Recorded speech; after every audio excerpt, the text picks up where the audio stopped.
So, No snow. first of all, I'd like to thank you all for having me here today. This is the type of thing I love doing as part of my job. I'm very familiar with Rotary. When I was, I joined the Exchange Club in Clinton in the early 90s and was a member of that for about 12 years. I was past treasurer, vice president, board president, so I went through the chairs of that service club. And while I worked for Clinton for 7 years, I have many close friends on the Rotary Club and was invited very frequently to be a guest at their meetings. I felt like I was an honorary member. They used to meet at the old timer, which is now the new old timer. I noticed a little bit of my background up on the screen that I hadn't mentioned in my email to Nancy, so just to sort of update that a little bit. I am a former board member of the Clinton Hospital Foundation, so I have been on that for several years. Former board member of the North Central Workforce Investment Board, including past chair. Currently, I am a member of the 495 Metro West Partnership. I'm a board member there, which represents 35 towns. Do a lot of work with government, state government lobbying for certain causes, economic development, transportation, watershed issues, zoning, that type of thing. So I'm very active there. We actually just had a board meeting yesterday, and we're going to be working on supporting some hopefully improved transit in the area. We're not going to have a commuter rail coming to Bolton anytime soon, but we do have a lot of people who utilize commuter rail in the area, and we're going to try to influence some improved service there, some improved parking, and maybe increased service.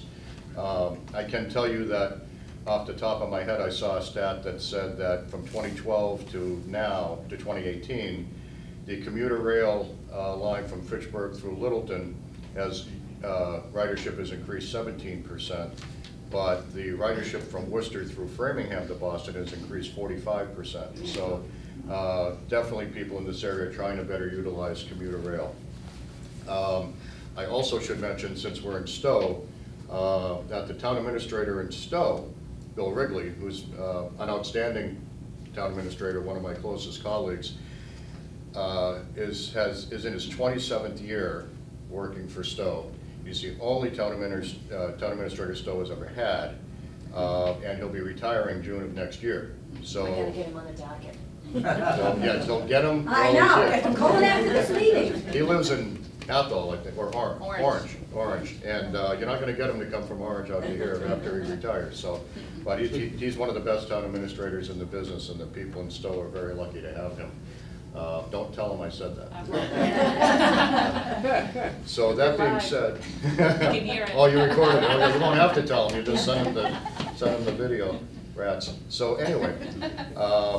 So I was asked to speak for 25 minutes. I can't promise that I'll speak for 25 minutes. I promise it will seem like 25 minutes. Well, I'll do the best I can. 20. Oh, okay. Yeah. Well, we can see we're coming down already. Yeah. So I thought I'd talk a little bit about what happened in Bolton last year, which sort of sets the table for this year. And we do have town meeting coming up. Actually, Lancaster, Stowe, and Bolton all have their town meetings the same night, which is always the first Monday in May. So that being said, some of the highlights from last year, something that I'm particularly proud of, is Bolton received several grants last year. We had the best grant year that the town's ever had, as far as I know. We received $141,060 from a Green Communities grant. The funds replaced 6 of the 12 boilers at the Florence Sawyer School in Bolton. And those boilers can utilize propane, which burns more efficiently than oil, which is what helped qualify us for the grant. We received a $975,000 MassWorks grant. The funds will pay for the engineering of the intersection of Wattaquatic Hill Road and Main Street, and for the construction to allow for a traffic light to be installed. The traffic light will be linked to the public safety building and will be signalized to allow for the safe flow of public safety vehicles responding to emergency calls. Sidewalks in that area will be improved as well. The vision, and I see no reason why we can't do it, is having sidewalks going all the way up to Memorial School, which is something that we wanted to do for, not Memorial School, Memorial Field, which is something that we've wanted to do for a long time. Improve sidewalks on the library side and up to the public safety building. And we have every reason to believe that by implementing this grant, we will be able to ban truck traffic on Wattaquatic Hill Road, which the residents of Wattaquatic Hill have been asking for a long time. Which doesn't mean 18-wheelers can't go up to do service deliveries to the winery, to the International, to Botini's and places like that, but only for local deliveries. They won't be able to cut through on the way to Clinton or wherever they're going. So that's very exciting, because that's something I've been working on for years. As part of what's called the Community Compact, which is a program that the Lieutenant Governor drives, Lieutenant Governor Polito came to town and had a ceremony at the Houghton Building to declare us a member of the Community Compact. And I have to say, I have to give Lieutenant Governor Polito a lot of credit. When she and Governor Baker went into office, she committed to visiting each of the 351 cities and towns in the Commonwealth, and she's done that. So she has literally been to every community in the state, which can't possibly be easy. When we got the Community Compact, she had the ceremony in, oh my God, now I'm drawing blank on the name of the town. It's way out west, past Westfield. I've heard of the town name in Connecticut. It actually borders Connecticut, and I'm drawing a blank on the name. But she literally had all the 7 or 8 awards done in that. The town had 452 people as a population, and I met the DPW director, who was also the chief of police. And that's true. So because we became a member of the Community Compact, we received a $10,000 grant for assistance to create what's known as a complete streets policy, which we need to do in order to start becoming eligible for grants to help improve 117 in general. $38,746.75 to create a complete streets transition plan, which again sets the table. That allows us to apply for engineering and construction funds for 117. $25,000 to create our Americans with Disabilities ADA transition plan. That will position us for funds to help make our town buildings more accessible.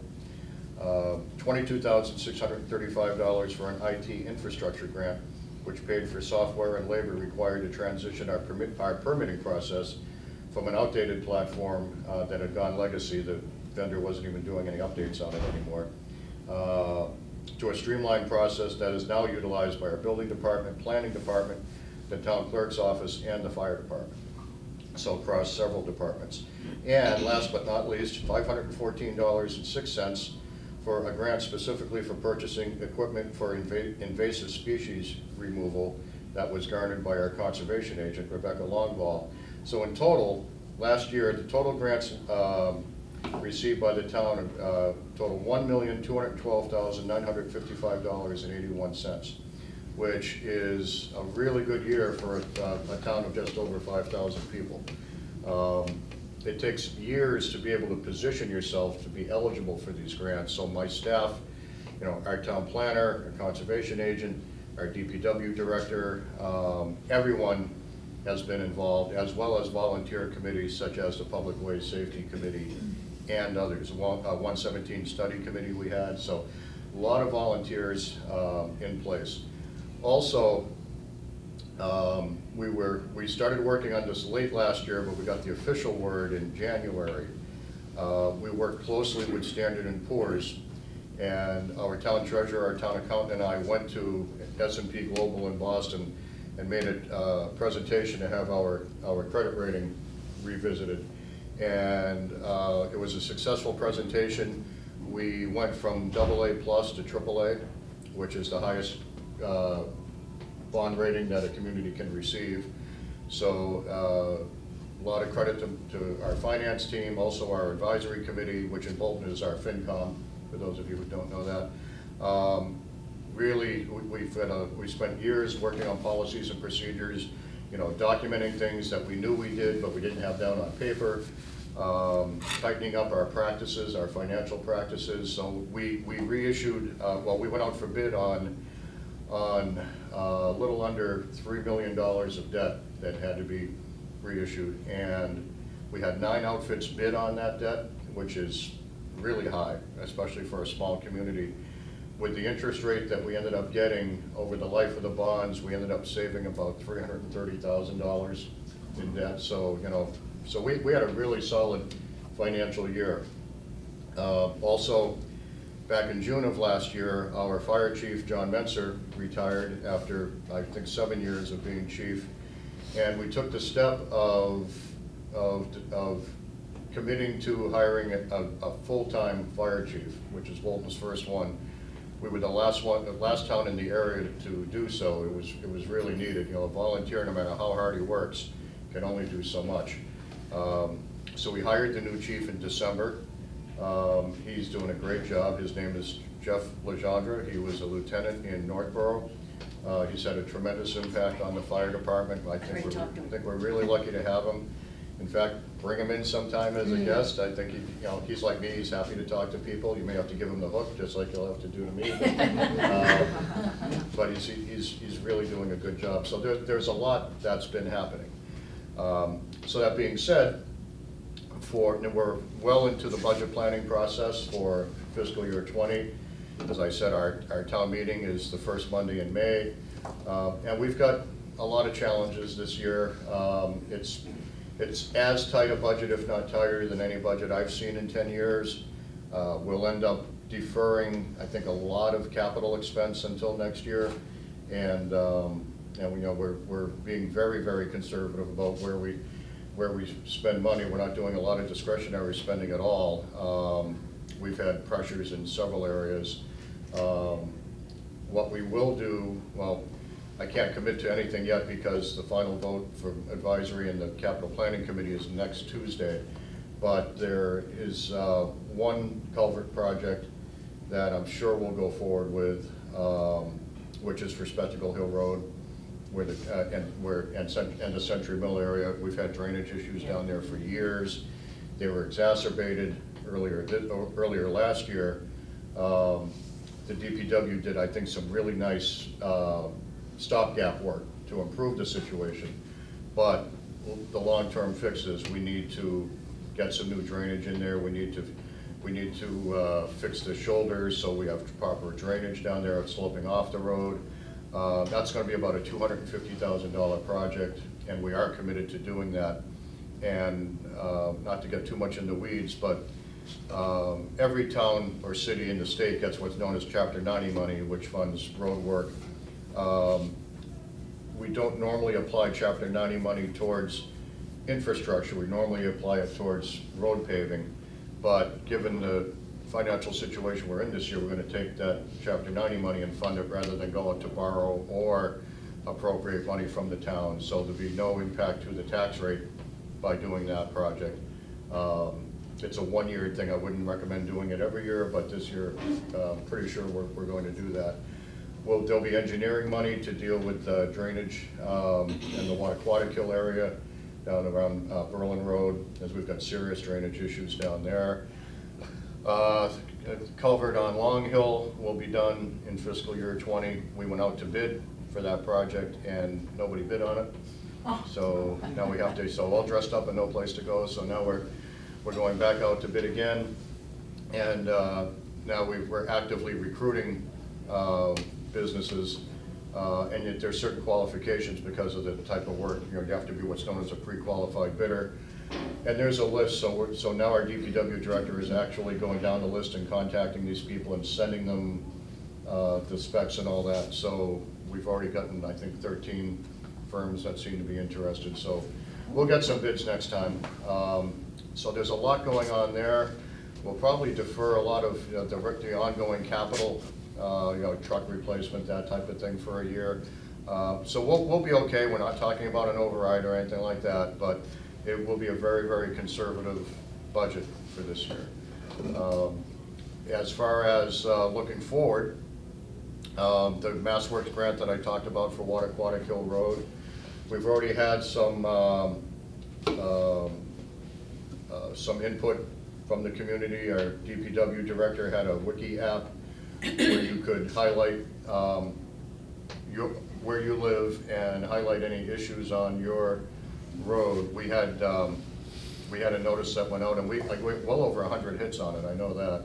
So we had a lot of people weigh in on that.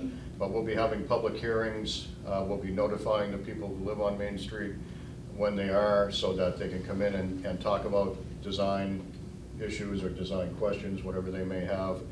We need to get all of that work done by June of 2020.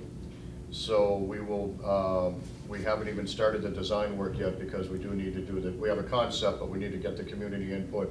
Then we need to get the engineering done.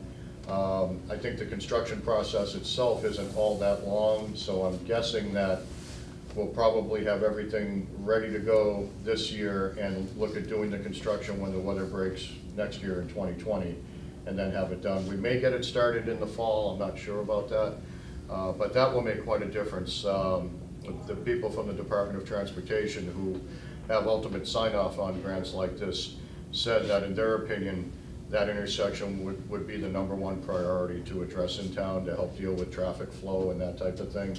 I know that I've met with the CEO of Paragon, who is one of our largest employers, and he's been very concerned about traffic backup, because it does back up in the afternoon from 495 back to Paragon. He's lost some employees because they said they couldn't make their daycare pickup in time because the traffic was so bad.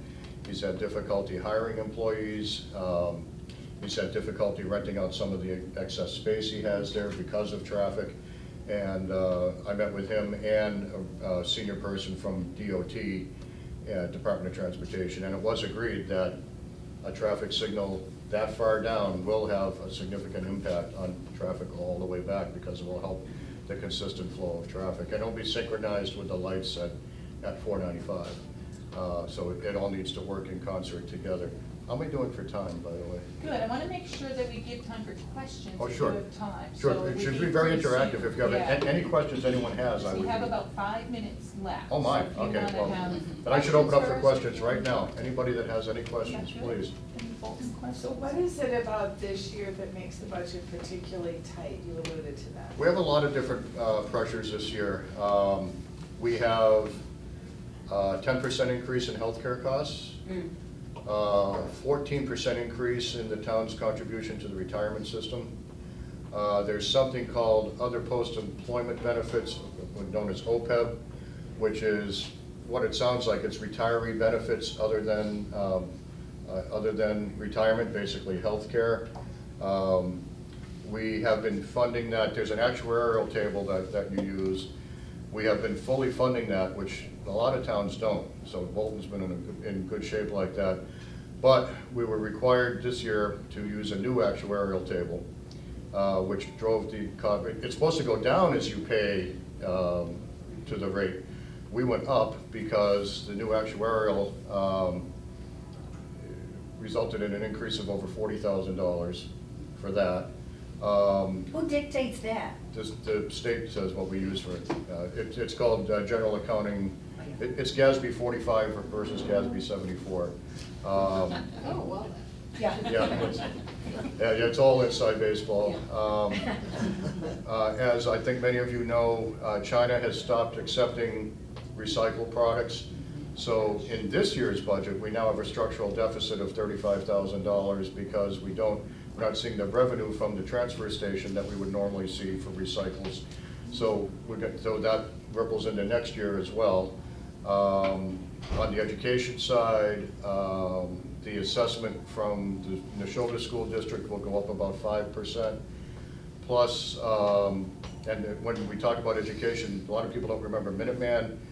Minuteman is out there. I'm on the building committee for the new high school, which is a $144.9 million project, which is on time and on budget. And we got the last of the impact of the debt from that, which is, so overall, I think our assessment went up about $80,000 year over year there. So it's not one thing, it's a lot of different things. And we do believe that next year will flatten out some, that we won't see, and once the base is established this year, we're not going to see the similar spikes of next year. If we do, we're going to have some serious issues. I don't know how we'll deal with it next year, but We have a lot of reason to believe that we won't see the same spikes next year, but we'll still be dealing with the impact of deferring expense from this year. So it's sort of a long answer, but it's not just one thing. It's not as simple as education is up or healthcare is up. There's a lot of things that are hitting us all at once. But it sounds like all those things that are hitting are long-standing, they're not one-time things. Well, they're long-standing, but if the base goes from here to here, don't think next year we're gonna go from here to here. Right. So we don't think we're gonna have the whole domino effect again. I mean, the base won't go down. It'll be reset, but, yeah. Are there any key services that could be regionalized to cut down on overhead costs, administrative costs? Or are there any key purchases that could be regionalized to get bulk prices? Well, we have regionalized hazardous waste disposal. We're part of, and I sit on that board too with the hazardous waste center up at Devon's. I think we have 11 or 12 towns in that now, and we're delivering a much better service at a much cheaper cost now than what we used to do. A hazardous waste, hazardous material collection once every 2 years in Bolton, and now it's once a month for, I think, 10 out of 12 months. I think we're only closed January and February up there. We've regionalized police dispatch, which I'm the chair of that board right now. There's an admin oversight board. Over the course of, I think this will be our 3rd year, we've done that. And conservatively, we've saved over $600,000 by doing that. That's a year or? No, total, in equipment and wages. Right. Lancaster is also a member of that, Stowe is not, but Bolton and Lancaster are. We have looked at regionalizing other things, we haven't done that yet. We looked at it, could we regionalize, or could we share something like say a street sweeper, like if 3 towns got in on something like that or some sort of equipment. It's not really cost effective to do that. Also, all the towns would want it at the same time. So who gets to use it when would be a bit of a problem. But no, we do continue to look at regionalizing different things. Boylston and Berlin actually just took a look at regionalizing police and fire. And they didn't go too far with it, but they did take a look at it. But I do believe in regionalizing where it makes sense. Is the light at Wattaquatta, because I've had kids at the high school for too long, Mhm. so I've dealt with that light. Is it gonna have a dedicated turn lane for Wattaquatta? Yes. Yeah. It would have a left-hand dedicated turn lane. And as far as the high school goes, the next, from my perspective, and I believe many people would agree, the next grant we're going to try to pursue will deal with the intersection at Forbush Mill and Green. Yeah. Not sure, I don't know if we would signalize it. There's thoughts about signalizing it. There's thoughts of putting in a roundabout. We would want to put in sidewalks. We would want to, we want to put in sidewalks for sure. A crosswalk, the Department of Transportation will not let us put a crosswalk in a 45-mile-an-hour zone. So I've been working on trying to lower the speed limit there so we could do that, and that's problematic too. But if we can deal with the traffic and the flow of traffic, that will go a long way. Okay,